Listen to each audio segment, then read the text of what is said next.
오늘날 목회자들이 강대상에 올라갈 때는 대부분 검정색이나 권색 계통의 무거운 느낌이 나는 옷을 입고 올라갑니다. 그런데 구약 당시에 가장 화려한 옷은 제사장이 입은 옷이었습니다. 이 옷은 모세랑 아론이 디자인한 옷이 아니었습니다. 하나님이 디자인하신 옷이었습니다. 그럼 왜 하나님은 제사장이 입는 거룩한 옷을 이렇게나 화려하게 디자인을 했을까요? 28장 1절입니다.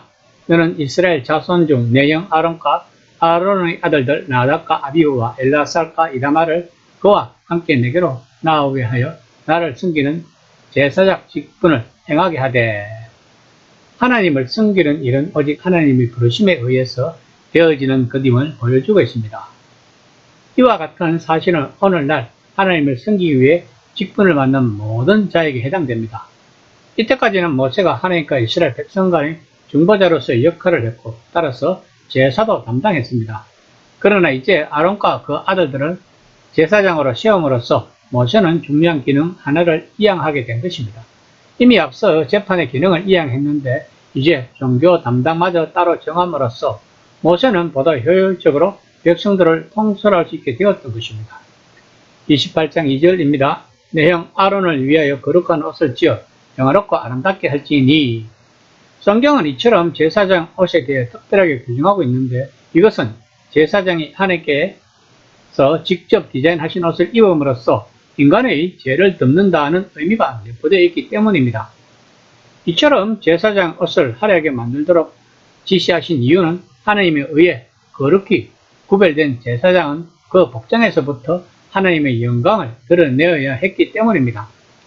또한 하나님께서는 이 세상을 아름답게 창조하신 것처럼 자신의 성소 또한 아름답게 지으셨으니 그 속에서 일하는 제사장 역시 아름다운 복장을 갖춤으로써 아름다움을 사랑하는 하나님의 속성과 조화를 이루어야 했기 때문일 것입니다.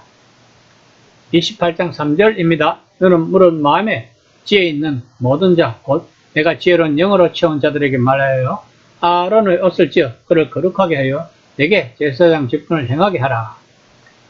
제사장의 옷을 만드는 데 참여한 지혜 있는 자란 곧 뛰어난 제당 기술과 바느질 솜씨를 지닌 기술자들을 말하는 것입니다.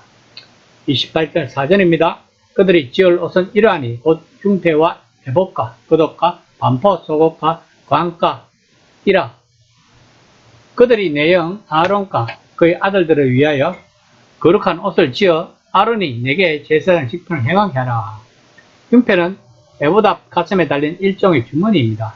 이 위에 이스라엘의 12지파를 상징하는 보석을 부착했으며 안에는 우림과 둠림을 넣었습니다. 에봇은 대제사장이 제일 끝에 있는 옷으로 일종의 앞치마입니다. 끝옷은 에봇 밑에 받치는 옷이며 도포 같은 것입니다. 반포 속옷은 무명 속옷입니다. 관은 대제사장의 머리에 쓰던 일종의 사모입니다. 거룩한 옷, 제사장 의복은 제사장의 임무를 수행하는 아론과 그의 아들들의 더러움을 덮음으로 그들을 거룩하게 한다는 의미에서 거룩하다입니다. 28절 9절입니다. 호마노 2개를 가져다가 그 위에 이스라엘 아들들의 이름을 새기되. 호마노는 여러 색깔의 띠가 어우러져 있는 보석입니다. 호마노는 재질이 아주 단단합니다.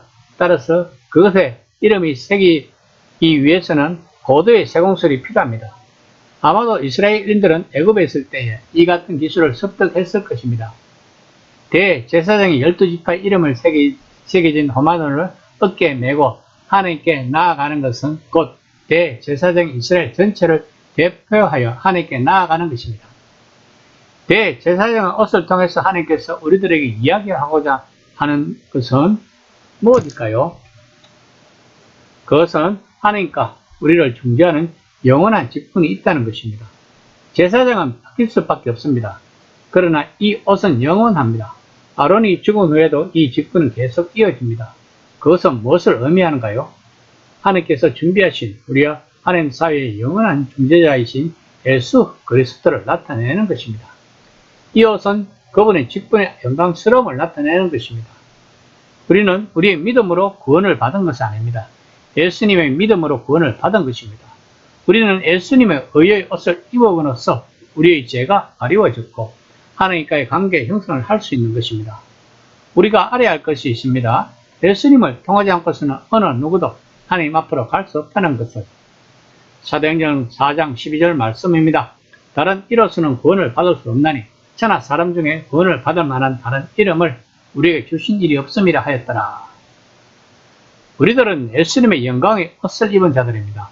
그러면 우리들의 삶에서 아름답고 향기로운 냄새가 나와야 한다는 것입니다. 성경은 우리 그리스도인들이 어떻게 살아야 하는가를 이야기해주는 책입니다. 어떻게 하면 우리에게서 예수님의 향기가 날까? 우리에게서 예수님의 향기가 나면 이것이 전도인 것입니다. 그러므로 우리들의 최종 목표는 우리에게서 예수님의 향기가 나는 것입니다. 다시 말하면 복음을 전하는 것입니다. 우리의 존재의 이유는 하나님의 영광을 다른 사람들에게 전하는 것입니다. 그러기 위해서는 하나님의 사랑과 아름다운 향기가 우리들 삶에서 묻어 나와야 한다는 것입니다.